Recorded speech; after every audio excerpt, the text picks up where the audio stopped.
जीवन में एक बार हर व्यक्ति को कबीरदास जी को पढ़ना चाहिए। हर व्यक्ति को, है ना। ऐसा नहीं कि सिर्फ कबीरदास जी को पढ़ना चाहिए, लेकिन व्यक्ति को एक बार कबीरदास जी को पढ़ना चाहिए। मैं बता रहा हूं, मुक्ति मोक्ष तो मुझे नहीं पता, लेकिन आपकी बहुत सारी समस्याएं सॉल्व हो जाएंगी। उन्होंने कहा माया छाया एक सी, इसकी तुलना छाया से की कि दिखाई पड़ती है नहीं, ये छाया बनती है, छाया बनती तो है ही है, पर होती नहीं है। उन्होंने कहा माया वहां ठगनी हम जानी। माया को ठग कहा उन्होंने, यौवन, युवा अवस्था। अब ठग क्यों कहा भाई? युवा अवस्था, बाल्य अवस्था, चाइल्डहुड, फिर युवा अवस्था, फिर बुजुर्गियत, बुढ़ापा। अब गुरु महाराज ने, मणिकानंद महाराज ने अपनी युवा अवस्था को साधना में लगाया। देखो उनका बुढ़ापा, 5 लाख लोग सेवा करने को तत्पर हैं एक टाइम पे। जय हिंद फ्रेंड्स, गुरुदेव भगवान की चरणों में सादर चरण स्पर्श, सादर नमन। समझ की बात हमने पिछले एपिसोड में की। माया जो शब्द है ना, माया बहुत, मतलब मैंने कहा ना कि माया वहां ठगनी हम जानी। कबीर के तो दोहे जो हैं, कबीरदास जी को पढ़ के ऐसा लगता है कि यार बस और कुछ चाहिए ही नहीं।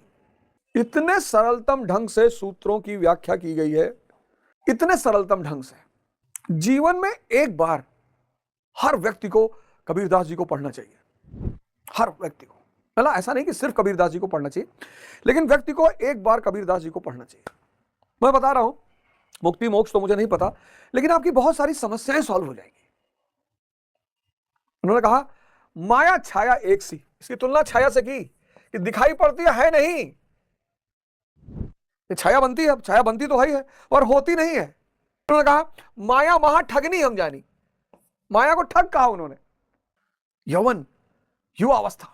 अब ठग क्यों कहा भाई? युवा अवस्था, बाल्य अवस्था, चाइल्डहुड, फिर युवा अवस्था, फिर बुजुर्गियत, बुढ़ापा। अब गुरु महाराज ने, मणिकानंद महाराज ने अपनी युवा अवस्था को साधना में लगाया। देखो उनका बुढ़ापा, 5 लाख लोग सेवा करने को तत्पर हैं एक टाइम पे, और माया सेवा में लगी है। माया खुद सेवा में लगी है। कोई आईएएस, कोई पीसीएस, कोई मंत्री, कोई बिजनेसमैन कहां है? ओल्ड एज होम में। ओल्ड एज होम, कोई देखने वाला ही नहीं, कोई देखने। यहां बुढ़ापा में माया सेवा में लगी हुई है। इंद्रिय विषय संयोग जो है वो पूरी जवानी को खा जाता है, पूरा। अब बुढ़ापे में, अब बुढ़ापे का दर्द पता है क्या है? बुढ़ापा, जवानी, इंद्रिय विषय संयोग, बुढ़ापा। अब जवानी में शक्ति है तो यहां व्यय हो गई, यहां फिर वो झूला, एडवेंचर, बंजी जंपिंग, रस्सी बांध के पैर में कूदते हैं खाई में, और गति 300 किलोमीटर पर घंटे की रफ्तार से गाड़ी चला रहे हैं। बुढ़ापे में सब खत्म, और मन जिंदा है, तड़पता है वो। मन जिंदा है, विचार जिंदा है। मैं ललन टॉप के एक शो में गया, वहां एक महिला ने मुझसे कहा कि मैं युवाओं के साथ बैठकर कंफर्टेबल होती हूं, मैं बहुत सारे बुजुर्गों के साथ बैठकर कंफर्टेबल नहीं होती। और यही नर्क है। नर्क है कौन सी जगह? जहां आप तड़प रहे हो। आध्यानी का अंत आईसीयू में होता है,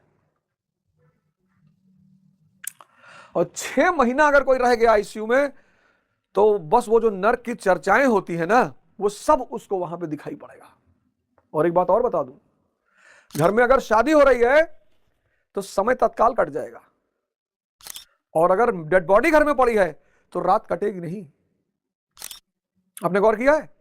इसे लोग कहते हैं नर्क में आदमी हजारों लाखों साल रहेगा, क्योंकि दुख में समय नहीं कटता, और सुख में शादी हो रही है, घर में फेरे पड़ रहे हैं, और कब सुबह 4 बज गए, लोग कहते हैं सुबह रहेगा भैया।